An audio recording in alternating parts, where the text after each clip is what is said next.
إن الحمد لله نحمده ونستعينه ونستغفره ونؤمن به ونتوكل عليه ونعوذ بالله من شرور أنفسنا ومن سيئات أعمالنا من يهده الله فلا مضل له ومن يضلل فلا هادي له وأشهد أن لا إله إلا الله وحده لا شريك له وأشهد أن محمدا عبده ورسوله أما بعد فإن خير الحديث كتاب الله وخير الهدي هدي محمد صلى الله عليه وسلم وشر الأمور محدثاتها وكل محدثة بدعة وكل بدعة ضلالة وكل ضلالة في النار.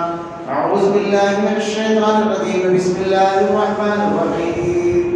قاف والقرآن المجيد ولعجب أن جاءهم منذر منهم فقال الكافرون هذا شيء عجيب أإذا متنا وكنا ترابا ذلك رجل عليم قد علمنا ما تنقص الأرض منهم وعندنا كتاب حفيظ بل كذبوا بالحق لما جاءهم فهم في أمر مريض أفلم ينظروا إلى السماء فوقهم كيف بنيناها وزيناها وما لها من فروج والأرض مددناها وألقينا فيها رواسي وأنبتنا فيها من كل زوج بهيج تبصرة وذكرى لكل عبد منيب ونزلنا من السماء ماء مباركا فأنبتنا به جنات وحب الحصيد والنخل باسقات لها زرع نضيد رزقا للعباد وأحيينا به بلدة ميتا كذلك الخروج كذبت قبلهم قوم أصحاب الرس وثمود وعاد وفرعون وإخوان لوط وأصحاب الأيكة وقوم تبع كل كذب الرسل فحق وعيد أفعينا بالخلق الأول بل هم في لبس من خلق جديد. قال الله تعالى في القرآن المجيد والفرقان الحميد. أعوذ بالله السميع العليم من الشيطان الرجيم. بسم الله الرحمن الرحيم. ما يلفظ من قول إلا لديه رقيب عتيد. وقال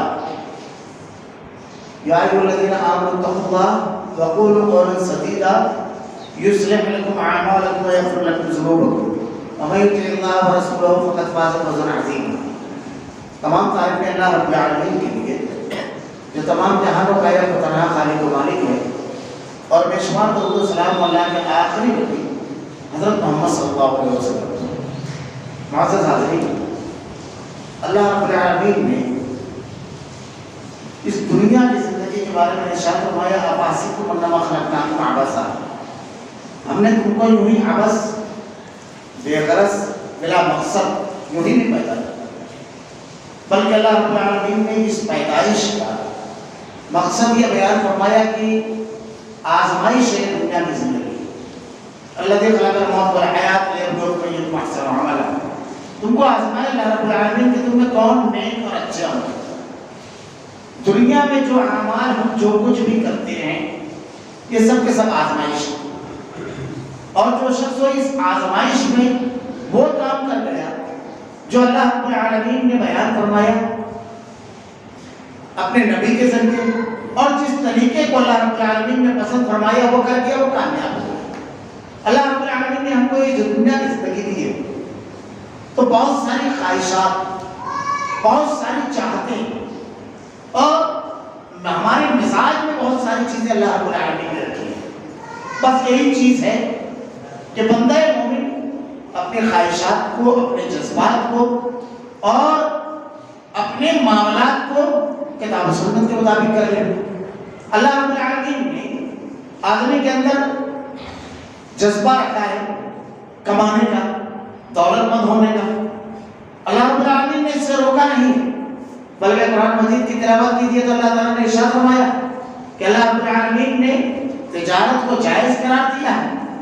اللہ رب العالمین نے اور پھر بائع اور خرید و فروخت کے پورے اصول بیان کیے، بلکہ اللہ تعالیٰ نے سورہ جمعہ میں جو بیان فرمایا کہ وَإِذَا نُودِيَ لِلصَّلَاةِ مِنْ يَوْمِ الْجُمُعَةِ فَاسْعَوْا إِلَىٰ ذِكْرِ اللَّهِ وَذَرُوا الْبَيْعَ. جمعہ کو جب نکال دی جائے تو سارا کاروبار سب بند کر کے اللہ کے ذکر کے لیے مسجد میں جمع ہو جائے، اور اس کے بعد ذکر جب ہو جائے، نماز جب ہو جائے تو پھر دنیا کے اندر آپ نے پھیل جائے اور اللہ رب العالمین کا رزق تلاش کرے. سلف نے لکھا ہے کہ جمعہ کو روز جمعہ کی بعد کچھ نہ کچھ کاروبار کر لینا چاہیے، بڑی برکت ہوتی ہے. تو اللہ نے کہا اللہ کا رزق تلاش کرو. اللہ رب العالمین نے حکم دیا ہے، بس اس میں اتنا ہے کہ آدمی مال کتنا بھی کمائے، لیکن جب مال کمائے تو حلال طریقے سے کمائے، کسی کا حق نہ مارے، غضب نہ کرے، کہ جذبہ جو ہے اس کو نہیں روکا گیا، بلکہ اس جذبے میں جو خرابیاں ہیں وہ نہیں ہونا چاہیے۔ مال کمانے کے بعد اس کو خرچ کہاں کرے، یہ بھی ایک چیز ہے، اس کو اپنی ضرورت کی چیزوں پر خرچ کرے، لیکن فضول خرچی نہ کرے۔ ان المبذرین کانوا اخوان الشیاطین، فضول خرچ جو ہوتا ہے وہ شیطان کا بھائی ہوتا ہے۔ ریا نمود کے لیے خرچ نہ کرے، اللہ کے راستے میں خرچ کرے، اپنے اہل وعیال پر، اپنے رشتہ داروں پر خرچ کرے، صدقہ دے اللہ کے راستے میں۔ اللہ رب العالمین نے ہمارے جتنے بھی جذبات ہیں، ہماری اللہ رب العالمین نے جسم کا کچھ تقاضے ہیں، کھانا حلال کھانا کھائے آدمی، حرام نہ کھائے، بسم اللہ کر کے کھائے، اپنے سامنے سے کھائے، اس کے جو آداب بیان کیے گئے ہیں اس کے مطابق وہ کرے۔ شادی بیاہ، دیگر تمام کے تمام معاملات، گھر کا بنانا، تمام چیزیں، اللہ رب العالمین نے یہ بھی بات مرتبہ کیفیت ہوتی ہے کہ آدمی تنہائی پسند ہے، خوب اللہ کی عبادت کا رسم چھوڑ کر رمضان مبارک میں 10 دن کا آدمی اعتکاف کر لے، لیکن پوری دنیا چھوڑ کر کے، بیوی بچوں والے عیال کو چھوڑ کر تاریخ دنیا ہو جانا یہ درست نہیں ہے۔ دین کے نام پر یا دنیا کے نام پر، کسی بھی نام پر، تو اپنے جذبات، اپنی خواہشات، اپنے احساسات کو کتاب و سنت کے مطابق جس آدمی نے ڈھال لیا، سمجھ لیجیے وہ کامیاب ہو گیا۔ غصہ اللہ رب العالمین نے رکھا ہے مزاج میں ہمارے، لیکن اس غصے کو کہاں نکالنا؟ اللہ تعالیٰ نے اہل ایمان کی صحابہ کی صفت بیان کرتے ہوئے ارشاد فرمایا، اشداء علی الکفار رحماء بینہم۔ اللہ کے دین کے دشمنوں کے لیے انتہائی شدید ہے، وہاں پر نرمی نہیں بتاتے ہیں، خفگی کا اظہار ہونا چاہیے۔ اللہ تعالیٰ نے رحم کا جذبہ رکھا ہے، تمام اپنے رشتہ داروں اہل ایمان کے لیے رحم کا جذبہ، معافی کا جذبہ رکھا ہے، بدلے کا ہر جذبے کو اللہ رب العالمین نے اس کے جو احکامات دیا اس کے مطابق کہا۔ میں نے خطبہ مصنوعہ کے بعد قرآن مجید کی جو آیت تلاوت کی 2 مقامات سے، اس میں بڑی اہم چیز بیان کی گئی، اللہ رب العالمین کے بے شمار نعمتیں جو ہے اس میں سے ایک نعمت ہے زبان کی، اور اس کے بارے میں اللہ کے نبی نے ارشاد فرمایا کہ آدمی کو احساس نہیں ہوتا ہے کہ وہ زبان سے ایک جملہ کہتا ہے اور جہنم کے بالکل نیچے گڑھے میں چلا جاتا ہے، بالکل نیچے کی سطح میں چلا جاتا ہے۔ اس زبان کے استعمال کے بارے میں اللہ کے نبی کی بڑی مشہور حدیث ہے کہ اللہ کے رسول صلی اللہ علیہ وسلم نے ارشاد فرمایا، تم مجھے گوشتوں کے 2 گھوڑوں کی ضمانت دو، میں تمہیں جنت کی ضمانت دوں۔ ایک گوشتوں کا وہ تھا جو 2 شرمگاہوں کے درمیان، 2 رانوں کے درمیان ہے، شرمگاہ، کہ اس کا غلط استعمال نہیں کرو، جو جائز استعمال ہے اس کو کرو۔ اللہ رب العالمین نے قرآن میں اہل جنت، جن کو اللہ رب العالمین جنت الفردوس عطا کرنے والا ہے، ان کی صفتوں میں سے ایک صفت یہ بیان کیا، والذین هم لفروجہم حافظون، جو اپنی شرمگاہوں کی حفاظت کرنے والے ہیں۔ دوسرا گوشت کا لفظ اللہ نبی صلی اللہ علیہ وسلم نے ارشاد فرمایا، جو 2 کلوں کے درمیان ہے، یعنی زبان، اس کا غلط استعمال نہیں کرو گے، میں تمہیں جنتی ہونے کی بشارت ہے۔ اس کے غلط استعمال سے کتنے بڑے بڑے نقصانات ہو جاتے ہیں، کتنے بڑے بڑے نقصانات۔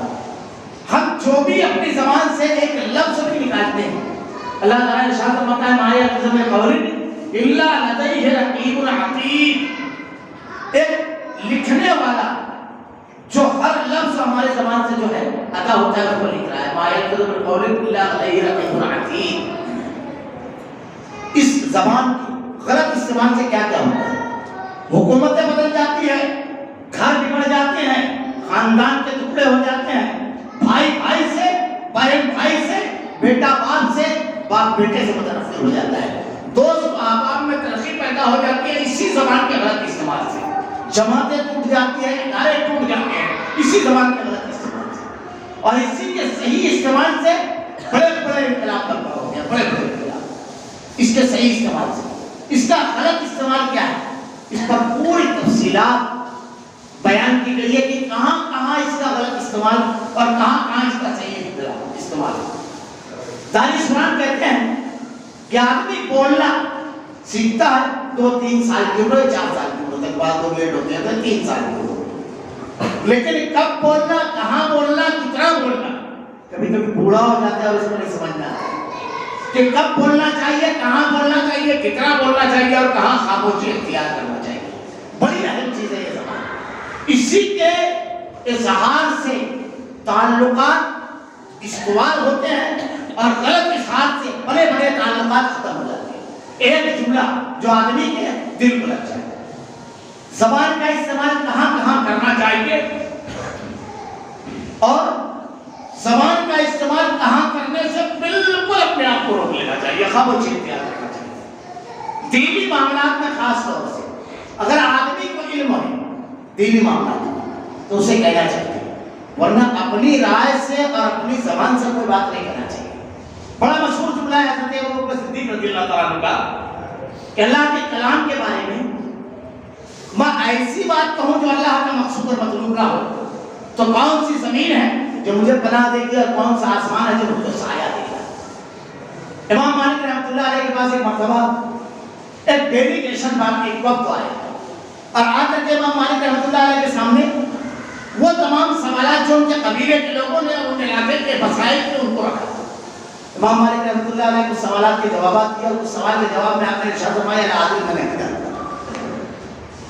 اس وقت کے لوگوں نے امام مالک رحمۃ اللہ علیہ سے ارشاد فرمایا کہ ہم لوگ اونٹوں کا کلیجہ تھکا کر آپ کے پاس آئے طویل سفر میں، اور ہمارے قبیلے کے لوگوں نے ہمارے اطراف کے لوگوں نے اسی مقصد کے لیے آپ کے پاس بھیجا تھا کہ دین کے معاملے میں جو سوالات ہیں اس کے جوابات مل جائیں، مگر آپ نے زیادہ تر سوالوں کے جواب میں کہا لا ادری میں نہیں جانتا۔ امام مالک رحمۃ اللہ علیہ نے بڑا پیارا جملہ کہا، آپ نے ارشاد فرمایا لوگوں لا ادری کہنا سیکھو، اس لیے کہ آدمی کو یہ معلوم ہونا چاہیے کہ اس کو نہیں معلوم۔ یہ علم ہونا بہت ضروری ہے آدمی کو کہ اس کو علم نہیں ہے، یہ علم ہے آدمی کے پاس کہ وہ لا ادری کہتا ہے وہ میں نہیں جانتا، یہ کہتا ہے۔ اگر علم والا ہوگا تو یہ کہے گا۔ خاص طور سے شریعت کے بارے میں سب سے زیادہ اہم چیز ہے جو اللہ کے بارے میں آدمی وہ بات ہے جسے اللہ رب العالمین نے بیان کیا، اللہ پر جھوٹ بولنا۔ قرآن پڑھیے، اللہ رب العالمین نے مختلف لوگوں کی جو باتیں بیان فرمائی ہے۔ مشرکین مکہ اللہ رب العالمین کے بارے میں کہتے تھے کہ فرشتے اللہ کی بیٹیاں ہیں۔ اللہ رب العالمین نے پہلے پارے میں اور دوسرے کئی مقامات پر ارشاد فرمایا کہ اللہ پاک ہے ان تمام چیزوں سے۔ یہود و نصارہ کہتے تھے وقالت الیہود عزیر ابن اللہ وقالت النصارى مسیح ابن اللہ۔ حضرت عیسیٰ علیہ السلام اور اللہ حضرت عزیر اللہ کے بیٹے ہیں۔ ذالک قولہم بافواہہم، یہ ان کے اپنے الفاظ ہیں، یہ اپنے قول ہیں، یہ ان کے اپنے منہ سے نکالی ہوئی باتیں ہیں۔ مشرکین مکہ کہتے تھے یہ جو ہمارے متقی اور پرہیزگار لوگ گزر گئے ہیں ان لوگوں کا معاملہ ایسا ہے کہ اللہ کے انتہائی مقرب بندے تھے، ما نعبدہم الا لیقربونا الی اللہ زلفیٰ، ہم ان کی پوجا اور عبادت نہیں کرتے لیکن وَيَعْبُدُونَ مِن دُونِ اللَّهِ مَا لَا يَضُرُّهُمْ وَلَا يَنفَعُهُمْ وَيَقُولُونَ هَؤُلَاءِ شُفَعَاؤُنَا عِندَ اللَّهِ، یہ ہمارے سفارشی ہیں، ان کی سفارش سے ہم اللہ رب العالمین سے مانگتے ہیں۔ قُلْ أَتُنَبِّئُونَ اللَّهَ مَا لَا يَعْلَمُ فِي السَّمَاوَاتِ وَلَا فِي الْأَرْضِ سُبْحَانَهُ وَتَعَالَىٰ عَمَّا يُشْرِكُونَ۔ اللہ ارشاد فرماتا ہے کوئی ایسی بات کہتے ہیں جو زمین اور آسمان کے درمیان ہے، نہیں، اللہ پاک ہے ان کے شرک سے۔ تو اللہ رب العالمین کی ذات کے بارے میں ایسی بات کہنا جسے اللہ نے نہیں بیان فرمایا، اللہ رب العالمین کے سلسلے میں انتہائی سنگین جرم ہے، اور ایسے مجرم کی سزا اللہ رب العالمین نے جو بیان کیا ہے کہ ان کے لیے عذاب علیم تیار ہو چکا ہے۔ اللہ کے بارے میں مشرک جب اللہ کے بارے میں اس قسم کی باتیں کہتا ہے، اللہ رب العالمین نے قرآن مجید میں پوچھا ہے قُلْ أَرَأَيْتُم مَا تَدْعُونَ مِن دُونِ اللَّهِ، یہ اللہ کو چھوڑ کر کے تم دوسروں کو پکارتے ہو، ارونی ماذا خلقتم من الارض ام لهم شرک فی السماوات، زمین اور آسمان کے بنانے میں یہ اللہ کے ساتھی اور شریک تھے۔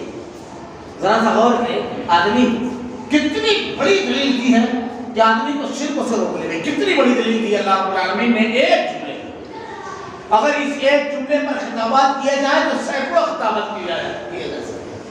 ارونی ماذا خلقتم من الارض ام لهم شرک فی السماوات، زمین اور آسمان کے بنانے میں اللہ کے ساتھی اور شریک تھے۔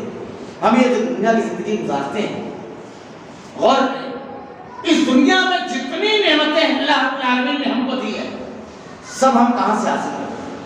یا تو زمین سے یا تو آسمان سے۔ اللہ نے خود دے کر کے ہمارے وجود کو جو دیا ہے اس کے علاوہ ساری نعمتیں اسی میں رکھی۔ اب اللہ تعالیٰ کہہ رہا ہے اس میں کسی کے ساتھی اور شریک تھا کوئی؟ ہم کو زندگی گزارنے کے لیے حل پر ہوا کی ضرورت ہے۔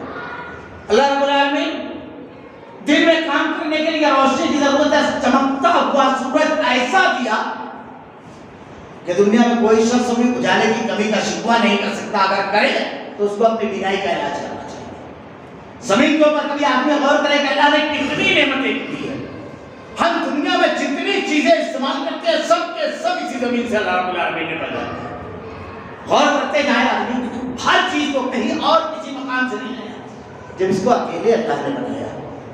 کوئی اس میں ساجی اور شریک نہیں ہے زمین اور آسمان کے بنانے میں، کیونکہ تم جن کی پوچھتے ہو، جن کو پکارتے ہو اللہ کے ساتھ، ان سب کو بھی تو اللہ نے پیدا کیا، سب آدم کے بعد پیدا ہوئے۔ ارونی ماذا خلق من الارض انہم شرک فی السماوات، کیا اللہ کے ساجی اور شریک ہے؟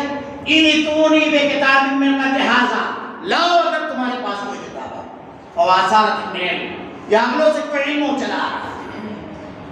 اگر کتاب میں ہوتا تو اللہ رب العالمین سے نازل فرماتا، یا انبیاء کرام کی تعلیمات میں یہ چیز موجود ہوتی۔ اللہ رب العالمین نے یہاں پر ایک مزاج بھی ہم کو دیا کہ بات جو ہے اس کے لیے دلیل طلب کی جائے، اور ایک بات ہمیشہ سلف نے یہ لکھا ہے کہ مشرک اپنے شرکوں کی کوئی دلیل اللہ کی کتاب سے نہیں دے سکتا، اور بدعتی اپنے بدعت کی کوئی دلیل اللہ کے نبی صلی اللہ علیہ وسلم کی حدیث سے نہیں دے سکتا۔ قرآن حدیث سے شرک اور بدعت کی کوئی دلیل نہیں ملے گی، اسی لیے اللہ نے کہا ہاتھوں برہانکم ان کو تم صادقین، اگر تم سچے ہو تو لاؤ اگر تمہارے پاس کوئی دلیل ہے۔ یہ جو دلیل مانگنے کا مزاج ہے یہ انسانی نہیں ہے، اللہ رب العالمین نے دیا ہے کہ دلیل کا مطالبہ کیا جائے ان سے، تو اللہ رب العالمین کے اوپر جھوٹ باندھنا انتہائی سنگین جرم ہے، اور ان جرائم میں سے بڑا جرم شرک۔ اس کے بعد اللہ رب العالمین کی طرف ایسی چیز جو اللہ نے نازل نہیں فرمائی، حلال و حرام کا مسئلہ، ولا تقولوا لما تصف ألسنتكم الكذب هذا حلال وهذا حرام، یہ جو اپنی زبان سے تم کہہ دیتے ہو یہ حلال ہے یہ حرام ہے، اس کا اختیار کسی کو نہیں ہے۔ اللہ تعالیٰ یہ اختیار کسی کو نہیں دیا ہے، بندوں میں سے کسی کو نہیں دیا۔ انبیاء کو بھی اس کا اختیار نہیں ہے کہ کسی چیز کو حلال قرار کر دے اور کسی چیز کو حرام۔ اللہ نے جس کو حلال قرار دیا بس۔ اب حلال و حرام کے مسائل میں بھی اگر ہمارے یہاں دیکھیں تو بڑی آسانی کے ساتھ لوگ فتویٰ دے دیتے ہیں، بڑی آسانی کے ساتھ۔ سلف صحابہ کرام کے واقعات ملتے ہیں کہ بالکل صاف کھلے طور پر جو چیزیں حرام ہیں، جیسے مثلا سود ہے، مردار کھانا ہے، خنزیر کا گوشت ہے، کھلے طور پر جس کو بالکل واضح دلیلیں موجود ہے، بالکل صاف اور عام ہے، بالکل اس کے سلسلے میں تو بالکل عام آدمی بھی جانتا ہے۔ لیکن اگر کوئی تدبر کر کے دلیلوں کو تلاش کر کے جواب دینا اور اس قسم کا حلال و حرام کا مسئلہ آتا تو صحابہ کرام کہتے ہیں کہ ہمارے رونگٹے کھڑے ہو جاتے اور ہماری خواہش رہتی تھی کہ ہم سے یہ سوال نہ کیا جائے، ہم اپنے اگلے کی طرف بڑھا دیتے اس کو، وہ اپنے اگلے کی طرف بڑھا دیتا لیکن اس پر خاموشی اختیار کر لیا، اور جو انتہائی پختہ علم والے ہوتے ہیں وہ اس کا جواب دیتے۔ ہمارے یہاں بڑی آسان سی چیز ہے، ایک آدمی زبان سے وہ بات کہتا ہے، اللہ تعالیٰ کہتا ہے وَلَا تَقُولُوا لِمَا تَصِفُ أَلْسِنَتُكُمُ الْكَذِبَ هذا حلال وهذا حرام، جو تم اپنی زبان سے کہہ رہے ہو، اللہ رب العالمین نے ایسے لوگوں کے لیے عذاب علیم تیار کر رکھا ہے۔ اس میں بہت ساری قسمیں بیان کی جا سکتی ہے کہ اللہ کے بارے میں کوئی بات زبان سے ایسی نکالنا جو اللہ رب العالمین کی مشیت، اللہ کے حکم اور اللہ کی کتاب کے خلاف ہو، حلال و حرام کا مسئلہ ہو، یا کوئی شخص ایسی کوئی بات کہتا ہے جو اللہ نے نازل نہیں کرائی، نازل نہیں کی، لیکن اس کو اللہ کا دین، اللہ کا حکم کہہ کر اس کو بیان کرتا ہے۔ یہود و نصارہ کی جو خرابیاں اللہ رب العالمین نے بیان فرمائی ہے وہ یہ ہے کہ وہ لوگ یہ کرتے تھے فَوَيْلٌ لِّلَّذِينَ يَكْتُبُونَ الْكِتَابَ بِأَيْدِيهِمْ ثُمَّ يَقُولُونَ هَٰذَا مِنْ عِندِ اللَّهِ، اپنے ہاتھ سے کتاب لکھتے تھے اور اس کتاب کو اس انداز میں لوگوں کے درمیان پڑھتے اور بیان کرتے کہ اللہ کی نازل کرتا منزل من اللہ ہے۔ تو کسی کتاب کو خود تحریر کرنا اور یہ تاثر دینا کہ اللہ کے احکامات، اللہ کا دین یہ ہے، یہ اس میں داخل ہے۔ اللہ رب العالمین نے ارشاد فرمایا فوائل للذین یکتبون الکتاب، ان کے لیے ویل ہے جہنم اور لوگوں کے لیے۔ اللہ کے نبی صلی اللہ علیہ وسلم احادیث کے بارے میں اللہ کے نبی نے ارشاد فرمایا کہ اگر کوئی شخص جان بوجھ کر کے کوئی جھوٹ، کوئی بات میری طرف جھوٹی منسوخ کرے وہ اپنا ٹھکانہ جہنم ہو جائے. متعمدن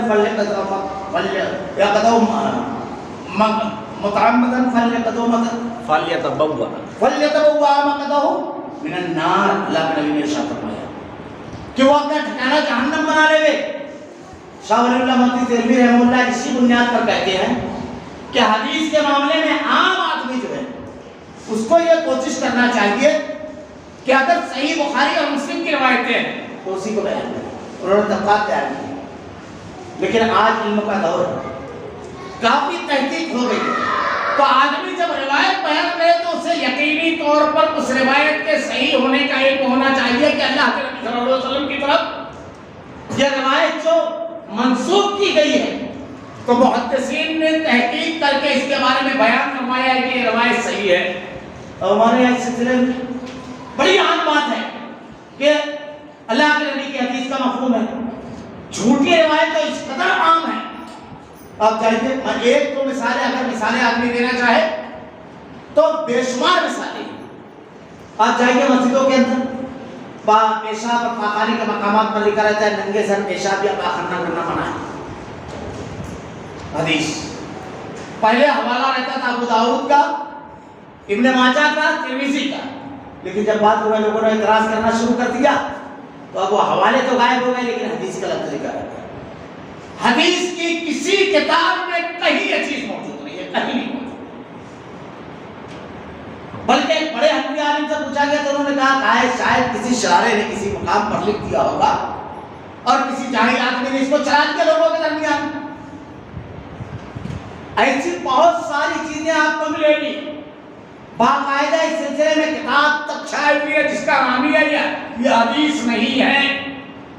جیسے ایک بڑا مشہور معاملہ ہے, علم حاصل کرو چاہے اس کے لیے چین جانا پڑے, علیم بالسین, یہ عربی کا مقولہ ہے حدیث, لیکن ہمارے یہاں حدیث کے نام پر بیان کر دیتے ہیں.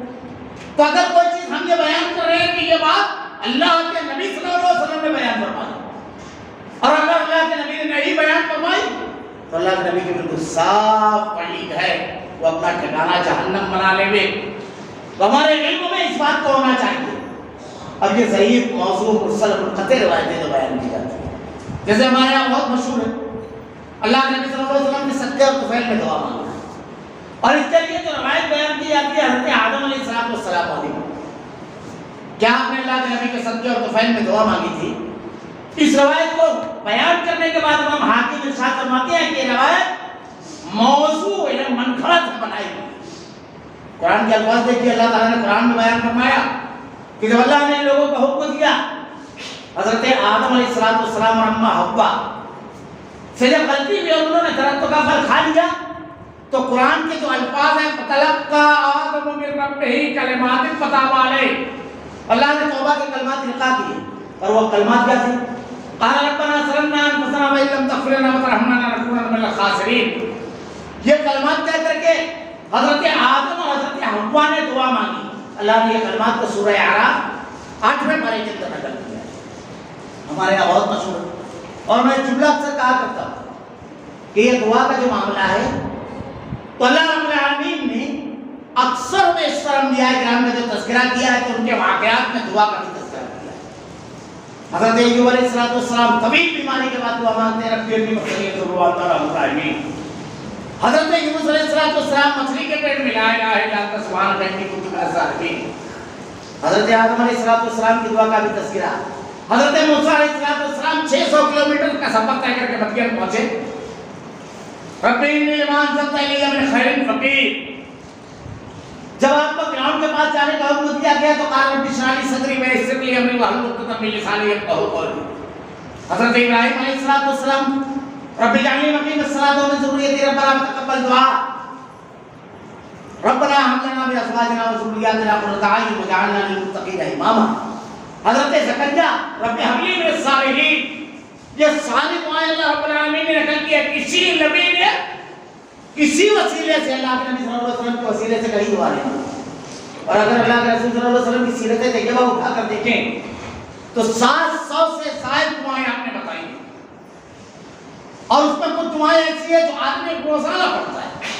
کچھ دعائیں کبھی کبھی پڑھی جاتی ہے جیسے چاند دیکھنے کی دعا، کچھ دعا جو ایسی سال میں پڑھی جاتی ہے جیسے اللہ کا خون تحب العفو فاعف عنی، یہ ليلۃ القدر کی راتوں میں اس کو کثرت سے پڑھنے کا حکم دیا اللہ نبی صلی اللہ علیہ وسلم نے، اور بڑی زبردست اور جامع کچھ صبح شام کے اذکار ہیں، مختلف مواقع کی دعائیں بتائی اللہ کے نبی نے، لیکن صحیح حدیث سے کسی ایک دعا کو نہیں بتایا جا سکتا کہ اللہ کے نبی صلی اللہ علیہ وسلم نے صدقے اور تحفے میں بتایا کہ اللہ کے رسول صلی اللہ علیہ وسلم اللہ کے نبی صلی اللہ علیہ وسلم نے اتنی اہم چیز دعا عبادت ہے، اتنی اہم چیز، لیکن اس کے لیے اللہ کے نبی صلی اللہ علیہ وسلم نے یہ بیان نہیں کیا، یہ کتنا سنگین الزام اللہ کے نبی کے اوپر ہے، ہمارے یہاں بالکل عام سی بات ہے، یعنی عام آدمی اس کو بیان کرتا ہے تو بہت ڈرنا چاہیے، بہت خوف آنا چاہیے قرآن حدیث کے معاملے میں۔ میں اس کو بہت اختصار سے بیان کرنا چاہتا تھا لیکن بات طویل ہو گئی۔